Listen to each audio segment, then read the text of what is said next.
farmers are the most wonderful, innovative, but they spend their entire working lives getting ripped off. You know, a lot of people, oh, mumbo jumbo, conspiracy theories, you know, like this. How about let's get really mad? Okay, we need to reinvent ourselves. And what we need to do is stop being led by donkeys. I want to ask you about red meat and we've kind of gone into the fact that there's a lot of propaganda around red meat causing heart attacks, causing cancers, dairy's bad for you. I think we can beg to differ. We watched a little video this morning that showed us a video from the 1950s that actually promoted eating fat to stay thin. So that was very recognised back then. Something's changed. And I think I'm right in saying that a lot of the original scientific research around fats, animal fats being bad for you, is being debunked, or maybe we've found out where the funding sources came from for them, sugar companies. Red meat for human nutrition. Why is it good for you? Shall I tell you what the AI says? Surely that would be most interesting. I think this is going to make me angry. I'd like to know in real life, though, you being a nutritionist that spends a lot of time reading science. When you eventually persuade an AI to tell the truth, it does. So here is a direct comparison between grass-fed red meat, and I stress grass-fed because grass-fed changes the fats, and they improve the fats relative to an intensive system. Right, protein quality. Red meat, high quality, complete protein, all essential amino acids. Amino acids are the building blocks of protein, and when we ingest them, if we want to build protein and muscle and tissue, we have to have them. Some of the most important amino acids are simply missing in plant-based diets. The vegan diet. Plant-based proteins often need combining for completeness. In other words, you've got a complicated methodology and you still cannot balance because the digestibility is different between meat and most plant-based. Plant-based in a moment will tell me that fibre is really important. You try extracting protein from fibre, you'll chew for a very long time. Iron. Heme iron, easily absorbed. That's in red meat. No heme iron. Even if it was, it's less easily absorbed from vegan diets. Vitamin B12. B12 is such an important component of everything to do with energy, to the hormonal balances in the body, naturally present in meat, red meat. Generally absent in natural plant sources. So what do we get? We get fortified. We get supplemented. We get additive. And we're sitting here and being told processed is bad. And we're looking at diets that are so processed, there's nothing of the original left. I think I remember when we first started in forage technology, posting something on Facebook about the B12 content in spinach. Was it spinach? Yeah. Maybe. And the irony was that the kind of vegan society was promoting that you can just eat some spinach instead of red meat and you get all your B12 you need from that. And we had looked into it, and the source of the B12 for the spinach was cow shit. Which pretty much sums it up, doesn't it? You can eat it or you can talk it. Omega-3 fats. Omega-3 is essential. It's a fantastic component of human nutrition. It has a very strong relationship with omega-6, and the balance between them is really important. In your grass-fed diet, you've got lots, and you've got exactly the right balance. And let's see what our AI tells us. It's in the vegan diets. It's in ALA form. Needs conversion to EPA and DHA. What does that mean? It's just more alphabet stuff which tells you that it's in a non-digestible or a very poor bioavailability form, which goes back to your B12. It's all very well saying it's there. Is it bioavailable? And particularly if it's a supplement or it's an artificially created form, no, it's not going to work. Calories. Small amount of meat, nutritionally great, it's nutrient dense, and it's got high calorie content. Vegan diet, lowering calories depending on food choices. So it doesn't even compete on a calories per ounce. Antioxidants, the grass-fed red meat contains some antioxidants like CLA, conjugated linoleic acid, which we run across a lot in cows. That's fine. High in fruits and vegetables. So we don't have a problem with a mixed diet. There is possibly a synergy. Fibre in grass-fed red meat, none. That's because everything that's there is bioavailable in some of the foods that are eaten. But in fact, I'd need to check it, but I understand that celery is one of the feeds that you can eat that actually takes more energy to eat than it does to put into the body. So if you're saying that, then you can keep going. The micronutrients like zinc, selenium, vitamin D, all there in meat, not there in a lot of the vegetables. So when we talk about that, what we've got to the point is that the AI is instructed to give those answers. And the gatekeepers, I'll have arguments with the AI. And I will say to it, you're incorrect. And I'll reference, you are incorrect. It will check it and it'll agree with me. And then we will go to the end and I will have it describe in great detail correct nutritional parameters or correct feeding parameters or correct microbiological parameters. The next time I come back and ask the question, it goes back to the stock answer, which is not only misleading, but deliberately misleading, because you never lose sight of what's going on here is a lifestyle and a form of nutrition is being imposed upon the human race, which they're physiologically not going to be good with. And in terms of what does it do for environment? What does it do for sustainability? We must take all the buzzwords and meet them. And so much of what people are told is dramatically incorrect. It's still crazy that people can kind of have the mindset that an avocado from the other side of the world's much more sustainable than a cow from the field over there or a bottle of milk from the dairy down the road.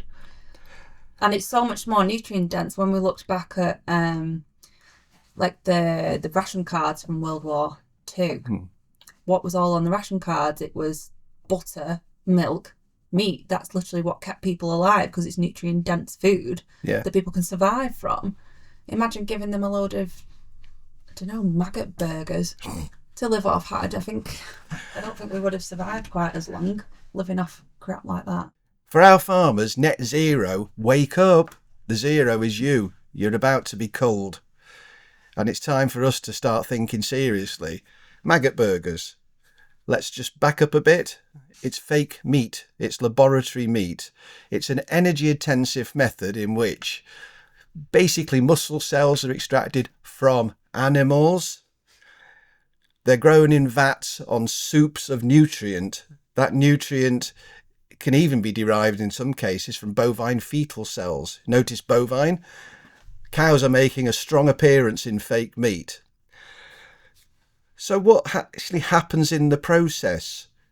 Great rucks of artificial material are thrown into the vats to grow these cells. They're referred to as immortal cells because they just keep growing. Kilo, kilo, kilo. But anybody who knows anything will tell you that every cell actually has a counter on it. That counter, every time it replicates, begins to go down. As it decreases, the cell becomes less and less efficient and becomes far more prone to problems.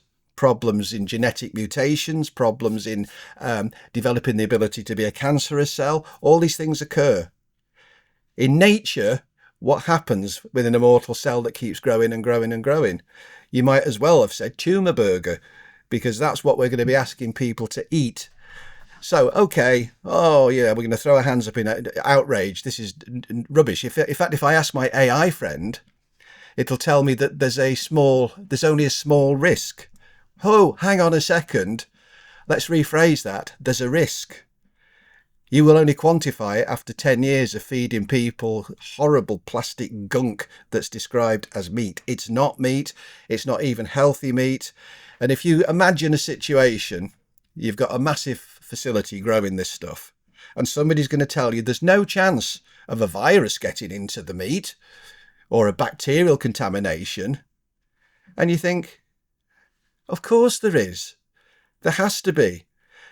How does the fake meat differ from the stuff that's in the animal? Well, the animal over millennia has developed something called an immune system, and it has integral ability to fight and dominate and produce healthy growth.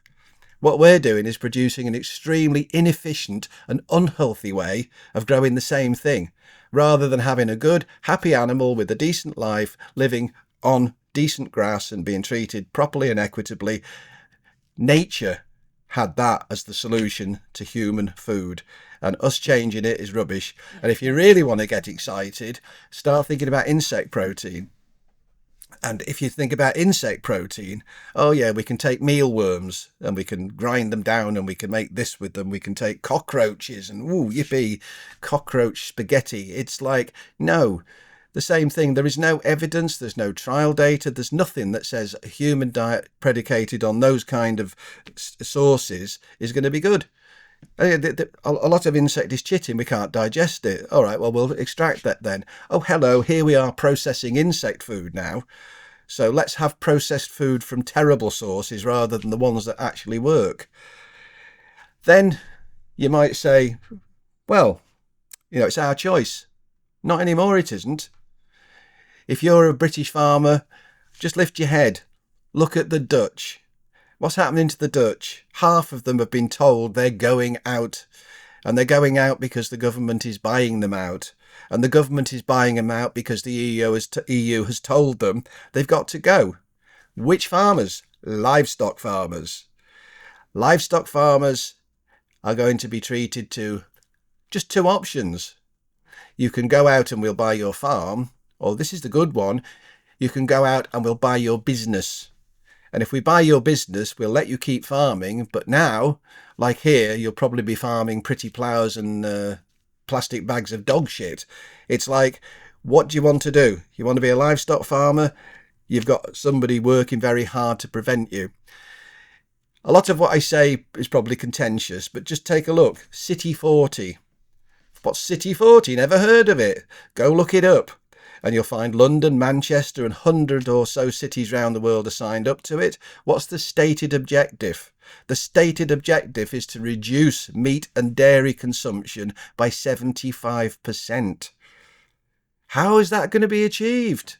They're not going to persuade people to eat tumour burgers, but they are going to be able to force kids at school and people in hospitals to eat what they're provided. And the state has taken the decision that it will impose that kind of system and it will reduce meat and dairy in diets. And believe me, the propaganda over the next 2 or 3 years will be fantastic. You'll note that anybody who eats insect burgers or fake meat burgers will suddenly be much healthier, happier and celebrity status. But the truth is, it's a horrible, horrible deviation from nature. And when did that ever work?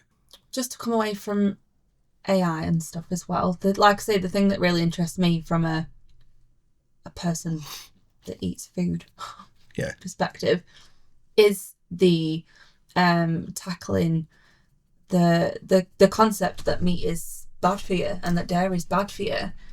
So obviously you said lots of letters before, but like, can you, because I know you know lots about this kind of thing, tell me why animal fat is good for humans? Because I'm thinking of things like just even like brain function, and you read so many stories of like, people that have been on vegan diets for a long time and they take a mouthful of salmon and it's like their brain reboots. And your problem, I think, comes there's a long technical dissertation on everything to do with brain function and neurons and how energy and how electricity runs through the body. It's like massive, but it's a lot easier than that. They're called carnivores for a reason. They're not called celerivores. Carnivores, because I am designed to eat meat. I am designed to have the ability. You know, it's like, oh, I have an allergy to this and an allergy to that. Well, you might have. But in truth, most of us are equipped with a digestive system that is incredibly efficient. You know, in extremis, you can eat pretty much anything and your body will try and find a way of getting nutrition out of it. But the key is not trying to find a way to get nutrition out of it, is to eat smaller amounts of the kind of foods that your body is adapted to eat. And it is meat. And it, as you say, something that's, again, what will you be advised if somebody agrees with you that you should eat red meat? It will be that you should eat lean. So you remove fat. And yet anybody like me who's had the good fortune to live in different parts of the world, I lived in the Falkland Islands for a while, and they grazed sort of South American longhorn type animals on tussock grass. I mean, you couldn't even make a house out of tussock grass, it's so tough.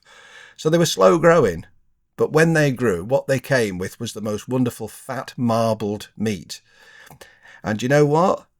If they put 4 or 5 ounces on your plate and ate it, you were full. Because your body said, yeah, got it, that's fine. You eat some of the stuff that comes in, you know, now in our diets, and you finish your dinner, and 10 minutes later, you're looking for some crisps. Yeah, well, we were saying this, eating McDonald's, you're hungry an hour later, aren't you? You can eat 2,000 calories and be hungry. And this was a good point. So I think we had a comment last time about empty calories and dead soils. Yeah. Being nonsense words. You can have, like you say, smaller quantities of food that are much more nutrient dense that are going to satiate you compared to eating lots of calories that actually aren't nutrient dense, so it's not going to. Yeah, do you want to just elaborate on that? And dead soils as well. Dead soil, like we've not even spoke about soils really in this, and it's so relevant to everything. Farmers are threatened, and the more we, and I say we because I don't claim to be a farmer, I was rubbish at it, but I'm married to a wonderful lady who is one of the best farmers I've ever seen. Now they're threatened by what's going on around them. They're threatened by the way the future is being controlled. Farmers were placed 20, 30, 40 years ago under enormous pressure to produce. At the end of both the First World War and the Second World War, respective governments announced, we very nearly starved, so we must become self-sufficient in food.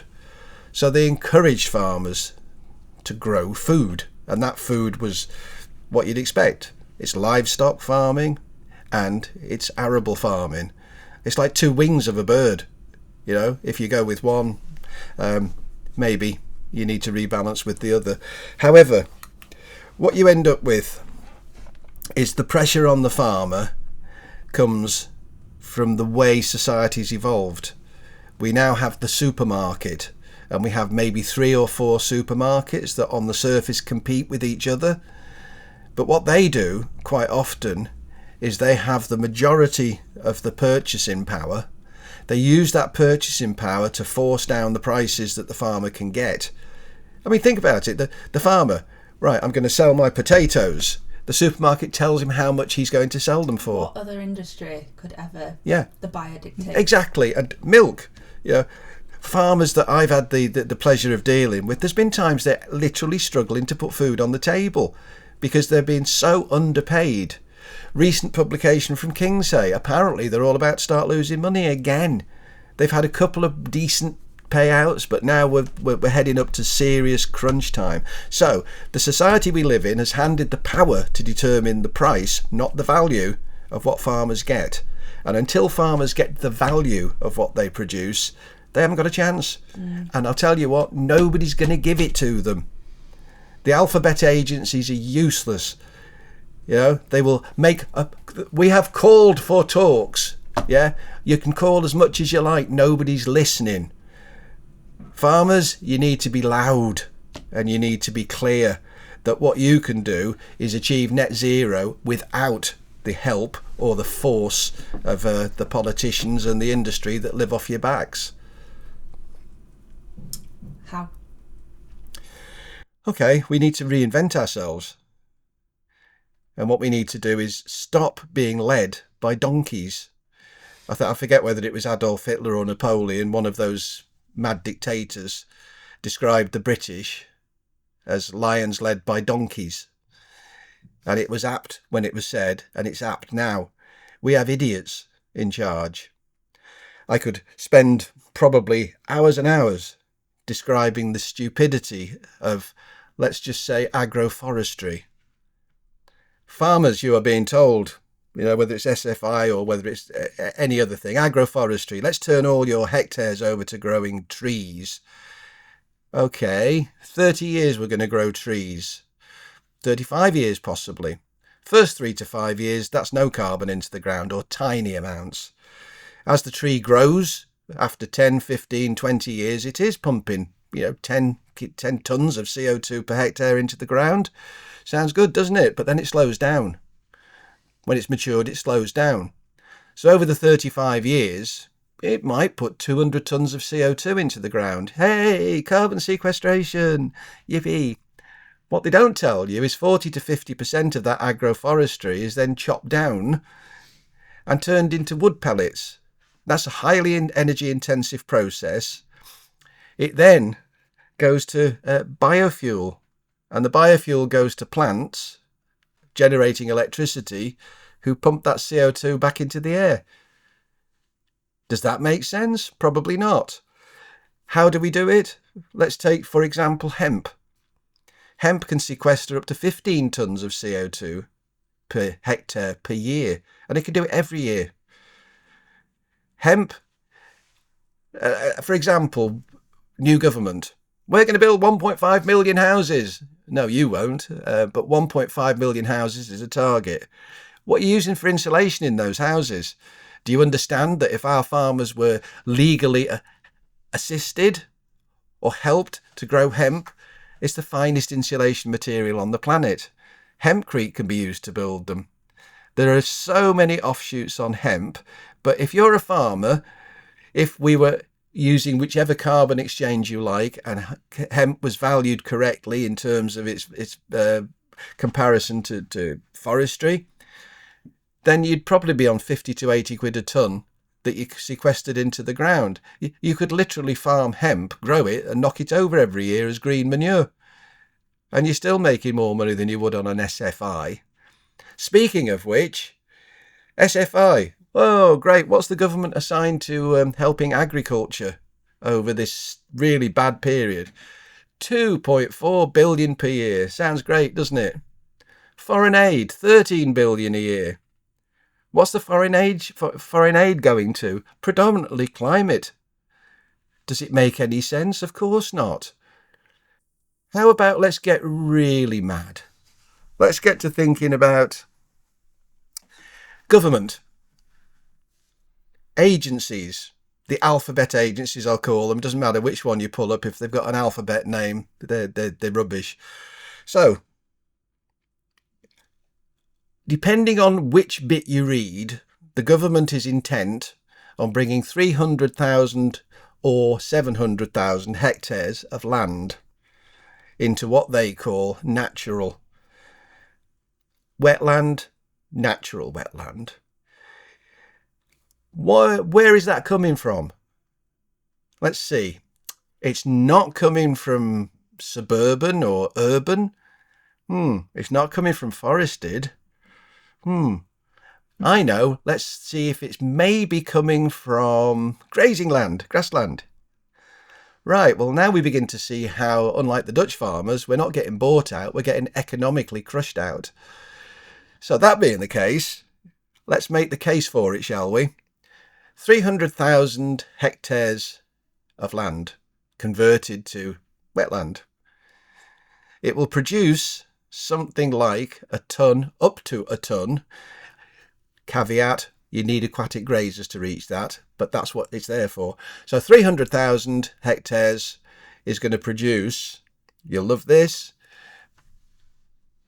A ton or so of methane a year.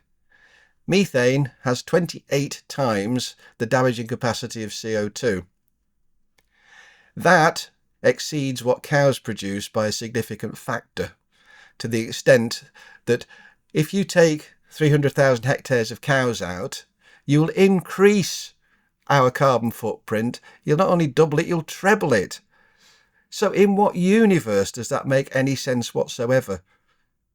We have 300,000 hectares of land which might be pretty to look at or very useful if you're a goose. And to do that, we're taking out, potentially, that 300,000 would account for over 1 million cows.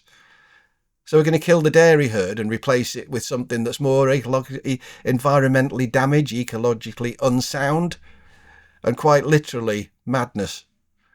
We need to fight back. And Taya just said how we've spent years thinking about it, working with it and done it. We've grown hemp, we've tested hemp, we know what to do with it, we know how to do it. We know that if you take pretty much any farm and you work out how to become biological, and it is a hell of a lot easier than you might think. Become biological, you eliminate chemical fertilizer, you have methods which will yield from the soil similar to what you achieve now by intensive farming, but in a much friendlier way. The soil isn't wrecked. It comes back to being a healthy soil and productive. The cows, there is going to be a reduction in cows, there's no question. The tide is coming in and only a fool stands where he's going to get drowned. So as the tide comes in, we think differently about the cows. We might have fewer cows with higher quality milk. We might be using more grazing because, coming back to our good friend omega-3, that omega-3 fat is really rich in dairy that's grazed. So let's imagine a situation where we grew the hemp, and then we chopped it down and we got a big check for the carbon we'd sequestered, and then we chopped up the hemp, threw it in a silage pit, treated it with something we've got, and then threw it in an AD plant. And it doesn't have to be your AD plant, it could be a central AD plant. That then becomes the fuel, the biofuel. But remember, this is carbon negative. It goes in. Electricity, no, don't care about electricity. What we're going to do is stick a vertical and a horticultural farming unit on it. So the waste product of our AD plant is carbon dioxide, which of course is a marvellous plant food, and heat, which is a way of producing it. So now our farm can be producing carbon negative food. And that carbon negative food is probably only 15 minutes from its nearest supermarket. Off it goes. Tomatoes, cucumbers, lettuces, salads, blueberries, whatever you like. And now when you look in the supermarket, the blueberries aren't from Peru, or the tomatoes aren't from Spain, they're from down the road. Food miles. The supermarket has one other big problem, doesn't it, apart from supply, and that's of course the difficulty with waste food. Big problem after COP28, supermarkets, you're in trouble. You've got to achieve certain targets, and to do that you've got to find a better method of dealing with waste food. Hey, here's an idea. Send it back to the farmer's AD plants. The farmer will use it to extract energy in a carbon negative way because you've already had the penalty, and then it'll turn into digestate, which will go onto his soil, which will feed the whole process, and you'll have a genuinely circular system. It's that easy. And what you've then ended up with is a carbon negative farm. And we can do this if we all pull together. Yeah, and we are big believers that working with biology and working with nature is the way to do it, and there are ways to enhance processes, but ultimately we've got to move away from the intensive way of doing it, killing the soils. Everything starts with the soils. So yeah, we want to start there, and that's kind of the next thing we're going to look at as the biological farmers, I think, is really trying to help people learn about their soil biology and how to work with it, because everything starts there. But yeah, that's the future, and we don't want to see it get there. So no, you're right, the intensive model is dead. It's dead all round the world, and I think tinkering at the edges of the intensive model, and hey, we've got something that can reduce cows' methane output by 20%. No, you haven't. Yeah, and even if you did have the trial work that I've seen on one of those products said it needed to be fed every half hour. Well, good luck with that. Yeah, Will Armitage said on our event day last time a few times, a promise on a pallet. I quite like that. Promise on a pallet, yeah, that's really good. Yeah. Yeah, I think promise on a pallet, answer in nature. Yeah. And it's sort of. And don't get us wrong, there's definitely products out there that do good things, but it's not a. It's not. This is a movement, isn't it? This is a reinvention of the style of farming. It's not a case of buy one product and it'll fix everything for you. It's a whole change in our way of thinking. And I think there's that Caleb Cooper clip that goes around with farmers don't want to change. But I think there's no choice here. We've got to start looking at it differently. Yeah. And there's a lot of good people out there doing good things. And what I would say just on that is there's very few benefits in getting older, and even less in getting old. But Caleb, 50 years, farmers are the most wonderful, innovative, smart people that we've ever dealt with. They do go with change. The problem is lots of farmers might want to change, but they spend their entire working lives getting ripped off. They work far harder than any other sector of the community. They have one of the highest suicide rates. They give everything. They don't go to work, they live. And when they live, they provide the means for the rest of us to live. They should be the highest valued members of society and treated as such. And where we're heading right now is to devalue them even further. No, that can't pass. time for change.